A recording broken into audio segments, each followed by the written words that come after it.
First, drag a snapshot widget from the Libraries pane. Double-click on the snapshot widget and select the reference page in the pop-up window. You can see that the widget references the content of another page. Preview prototype. When you click on the snapshot widget, it will jump to the reference page. If you want to reference a component, double-click the snapshot widget, check the component radio button, and then select the component. You can see that the widget references the component. Preview prototype. When you click on the snapshot component, you cannot jump to it. In the Style pane on the right, if you select Scale to Fit, the content of the snapshot will scale according to the size of the widget. When you change the size of the widget, the content will scale accordingly.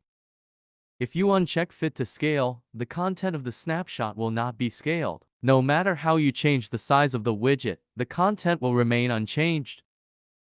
Click on Applied Actions. You can add interaction to the referenced content. For example, I choose to hide the logo in the content. The logo disappears.